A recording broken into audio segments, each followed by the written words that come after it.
Hi guys, my name is Borodante, and welcome back to Overpaint. Our patient is Sylvester Lazarus. Cool name. Hello Borodante. Hello Lazarus. Long story short, I've been painting since 2017. Your videos were the main source of information for me. I need any advice you can give. Never eat yellow snow. This image is my favorite piece I've done. I can see why, it's really cool, like this cozy and all-around fortunate feel to it.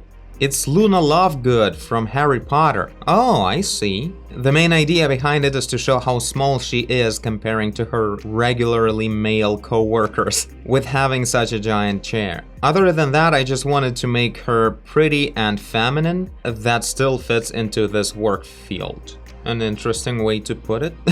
It's pretty messy at some places, even if this brushwork was an attempt to make a cool abstract-y texture. Perspective is non-existent, so is the constant amount of detail. Consistent, you mean, or... Also, I made my dirtiest trick in this picture with adding that fire extinguisher to the side after I noticed the yellow sign is too distracting. Alright, I don't see anything dirty about that. That's composition work. Okay, let me search this one a little bit.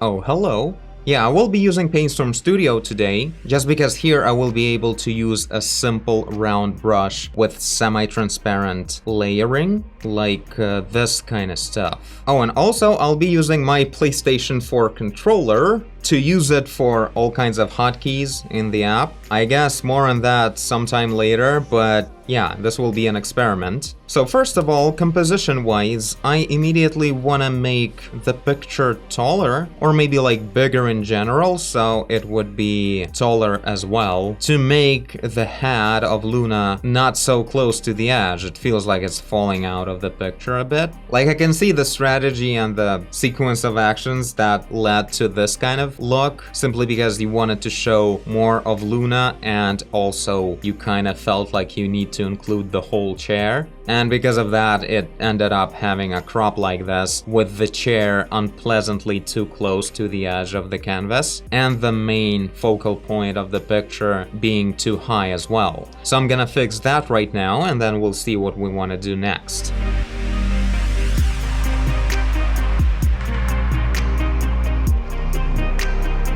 Let's do some quick fixes like this.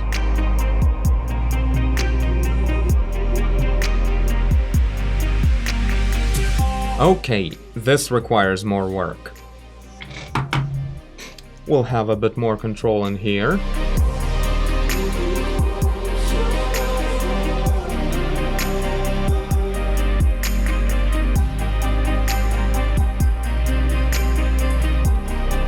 Alright, now I feel like it's safe to say that we should move this extinguisher a bit to the right. And also a thought on this thing. Like, it was fit perfectly into the canvas in the original. If we look at it right now, when we don't have a reason to do that, this thing is really tiny, isn't it? Same as this thing, everything should be taller and bigger, which would make things look a lot more appropriate, because right now in the picture, only the chair is too big for Luna, but everything else is of her size. Isn't it? I may be wrong about this electric box, whatever it is. Maybe it's supposed to be short, but really if a grown man would stand up, their head would be like over there, or even taller, I don't know. Yeah, and also this thing is really tiny as well. It feels like the intent was to make that wall much further away, but it's not. It's pretty close to us, like this distance right here is really short, especially with the plane of the chair being so,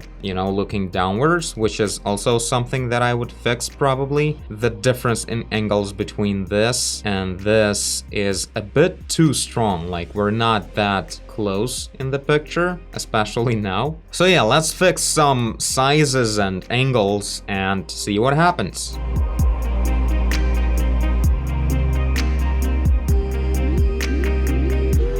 maybe even like this, going beyond the picture. I think this would imply really well that our scene, our main character, is smaller than everything else around them. Even if we're exaggerating a bit, even if this is too tall, although I don't even think it's too tall, I think we're going just about the right size. Even if we would be exaggerating, that's a good thing to exaggerate this. So let's show that.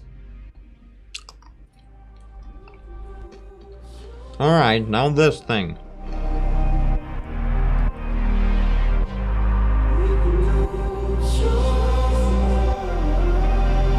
Alright, some overlapping going on. That will be cool. Because in the original, the only overlapping we actually had was this little thing. And it's more like a tangent. It feels a bit unpleasant, like this armrest should go a little bit further beyond. Or not touch it at all, but I guess we should go a little bit further. Because this is a bit too much of just a little disturbance in this straight line, which is really unpleasant to look at.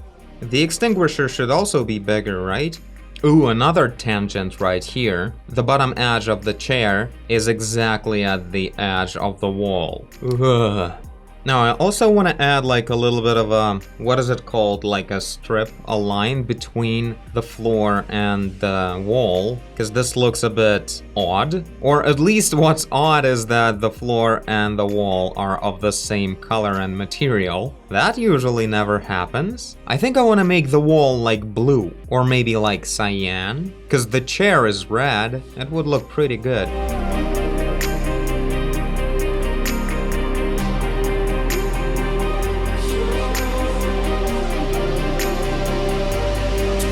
Yeah, let's make the floor like green. I don't know what kind of office this is, but let's say this will work. Yeah, I think this looks better, you know? Before that, everything was just red, so everything blended together in a weird way. And this way the picture is cold, but in the center we have this red chair. A bit of a distracting fire extinguisher, but we could slightly desaturate it, for instance. Like add that blue ambience to it. Very carefully, just a little bit, so just tone it down. Yeah, I like that. It's still pretty intense, but whatever, it's a thing in the office. I'll add like, I think a brown, that line, whatever. I just really wanted that line. One little thing I want to fix right here is the shadow from this box, electric box. If this is like a leg, this is what this box is standing on, that means the direct shadow from it, like the bottom shadow, should be pretty much located over here. Otherwise, it kind of feels odd that there is this leg, but it's not really lifting the box. Also changing the angle a little bit. Yeah, like that, a bit softer. Also, it brings a bit stronger idea of us being closer to the level of the floor, I guess. Maybe not like adding to the whole impression of the main character being small. Another little fix, and this also has to do with overall rendering, I guess, but why is this box right here really worn? Like, it's dirty, it has these dirt marks around the keyhole at the bottom, like where the legs would make it dirtier. Like, I get the point, I just explained what these marks mean, but is there a purpose for this box to be worn? Or was it just made because otherwise it would be a completely white blank box? Because if it doesn't serve, like, this is a story about, like, a cute story where Luna is too small for the office. But at the same time, this box that's taking quite a lot of space on the composition, it has this really dirty, worn look. Feels like we're at some abandoned nuclear station or something. Like, it adds some realism to the story that doesn't really require it, you know? It's kind of interesting when you think about it. Sometimes things that usually concept artists add left and right, like worn details and everything, those usually make sense because concept artists usually work on something, you know, like in games, everything's old and whatever, handmade, post-apocalyptic. But this story is a complete opposite of that. This kind of detail, that something's worn and dirty, it doesn't look cool or interesting. It looks like, ugh, gross reality. Why is it there like that? doesn't really serve any good purpose to this story. So I would make this box clean and white, because this is an office. It has some people cleaning the place regularly and whatever. And to make sure it's not just blank and unpleasantly boring, I'll make sure I make an interesting lighting on it. As I mentioned in some recent video, I have this new philosophy that everything has a place for a gradient. And this is a perfect example for that. So let's say the light source is somewhere over there, the light, maybe that long light bulb like this, so it softly lights up everything. And so the gradient of lighting on this box would go from bright over here to darker over here. And here we can also add a little bit of this green ambience, so the box would be slightly reflecting that green. So let's give it a try. Also, this kind of gradient, I remember I watched a tutorial a very long time ago about this, and a person who was talking, I don't remember who it was, but it was like a cool artist, and he said, like, use a gradient and try using everything you can. So, from dark to bright, from one color to another color, and what else can it be? Oh, and also, don't put gradients at boring angles. Always go like diagonal.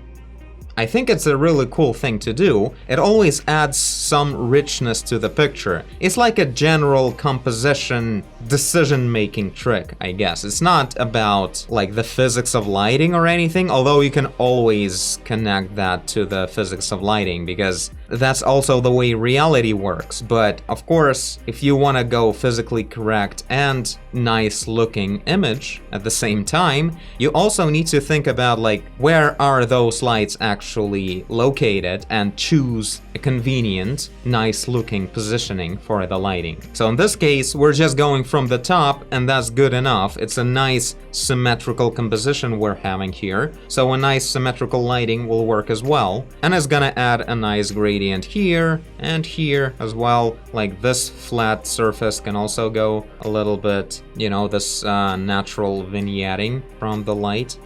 The keyhole, like this metallic color, let's make it a little bit like with blue ambience. And to make sure it's clear that this is metal, we'll add a little bit of a highlight from that very top light source. Something like that. Now I'll also real quick add some notes over here. One of them will be like a big note, because all of the other ones are really small. This should be darker. Values better be like different. If the wooden board that the notes are on is light like that, then the notes should be darker. A really nice picture overall, by the way. I think I mentioned it. But it's really pleasant to work on, and I think a cleaner render that relies more on rendering lighting and materials instead of relying on like worn textures would really work well here, making the overall story much cleaner looking and more optimistic looking. I think that would be really nice for this story. Also, a good place for a gradient. I'm just testing this theory. What if somewhere it's not appropriate? Another tangent? Let's make that note a bit longer so it wouldn't end exactly where the chair starts.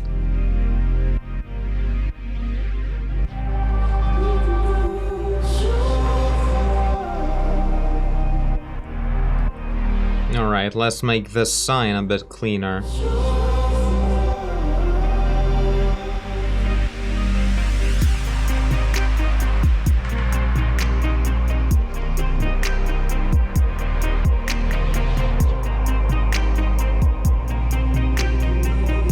Alright, I think overall we're done with the environment. Maybe some changes to the rendering of the shadow on the floor would be good, but right now let's move on to the rendering of Luna and the chair. And the moment I started analyzing her, I realized how long her body is. Like the torso. This is like, the butt is over there, so she's like a snake. And the legs are pretty short. Anyway, I think we need to make a little bit of a surgery on Luna. Let's give it a try. Also, I think we'll really benefit if Luna won't actually reach the top of the chair with her head. Like, it will be beneficial to the whole narrative.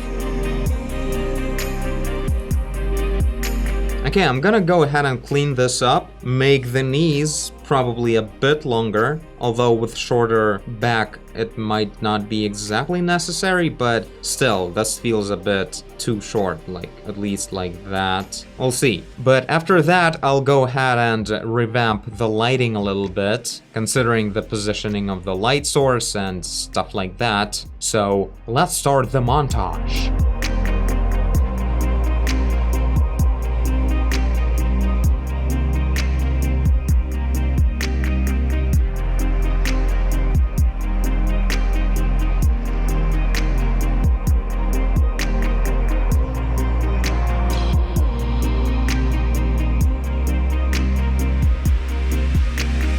I'm just gonna make her socks white. I have no explanation for that, but I think the socks should be white.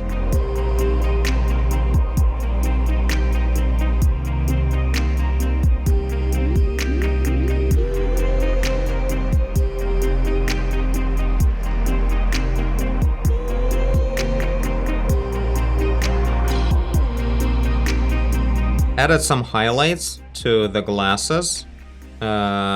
Yeah, pretty big change. And also coming up with where the shadows from the glasses would fall onto the hair. Shading of every detail should support the main lighting. Duh. But, I mean, changing the direction of the lighting on the eyeballs and the irises. And also, yeah, okay, fine, I'll look up references of Luna. Luna Lovegood. Well, her face is not that long.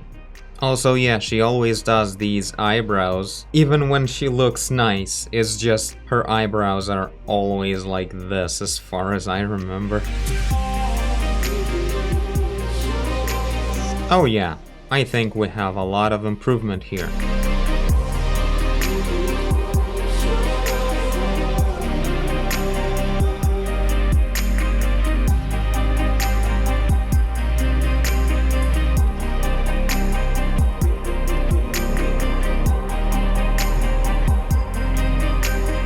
Okay, I wasn't certain about making her eyebrows brighter, but in a reference, like obviously, all the hair on her face is much lighter than these eyebrows. Generally, I had to make most of the features of her face lighter. Like there were pretty intense, wow, this is an office worker, I'm not gonna lie. This is a good representation of an office worker with the like dark bags under the eyes and everything. Well, maybe I over-bleached her a little bit. Whitewashing. There should be some shadows from the eyelids because they're facing forward and not upwards. Like, I assume there was like some makeup going on. Like, I mean, there's makeup on this face as well, but what was there in the description? Something about the feminine look? Maybe that's what it was about, like more of a grown-up makeup. But I don't know, I'm just trying to make her look more like Luna, okay? Oh yeah, she has very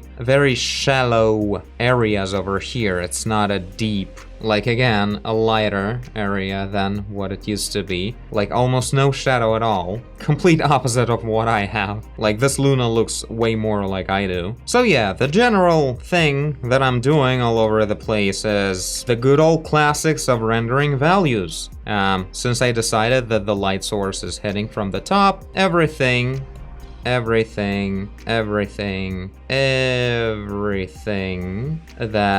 facing upwards, this stuff will be brighter than everything. You get the point. Everything else that's facing forward or downwards, of course, that stuff will be darker. Ah, crap, I forgot to erase the arrow. God damn it, every time. She has this interesting shape of a top eyelid. It's like a little bit like that, you know?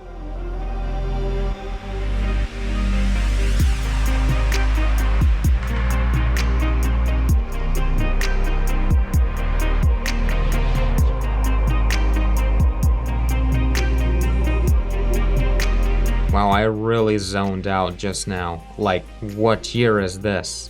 I noticed I had to remove a lot of this like dirty ambient occlusion, like these soft shadows, like on this watch. What are these like super dark areas right here? Is this such a dark corner? It's not, so it shouldn't go there. Really grim in a way, like that thing with the dirty electric box. Brighter facing upwards. Brighter facing upwards. And finally, brighter facing upwards. Still feel like the shading on the wall is really dirty, like in here. Or maybe, you know what? Maybe we shouldn't have darkened the floor over there all that much. It's not like the lighting just ends behind the chair. And the floor should definitely be brighter than the wall. Was it like that in the original? Well, yeah, it will make things cleaner. It will make the geometry read better. Because since, again, the floor is facing upwards, it should be brighter than the wall. And in general, it will make this office look a bit cleaner and brighter. So here we go. This is the original and the new version. Interestingly, I zoomed out on this version to see the cropping better, but you can see how, even though we're zoomed in on the new version, the chair is of the same size and we just have more room around, and the character is in the very right spot. Like Luna is slightly above center, looking just right. I didn't do a lot of anatomy analysis because I just suck at it. Also, these socks are gray. But I don't know, I did change the arm a little bit, the hand, added the rest of the fingers, and changed the lighting. I think in many cases in here the palm was kind of oddly melted just because the lighting had this, again, this kind of dirty, too intense of an ambient occlusion. And well, I made it a bit different. It's not perfect, it's not a great reference to learn how to draw palms or anything. This length seems appropriate. This stuff is like going forward, but maybe it should show up a bit longer because it really feels like the arm just goes downwards and not really forward, and that makes it appear really short. But I guess with some stretch, it may be okay. Also, the hand is a bit small overall. And I like how the knees are sticking out longer. Looks just right overall. The shape of the person sitting in this pose looking just about right. Ah, crap, all of my cameras ran out of battery. Well, this is weird. Alright, this is it.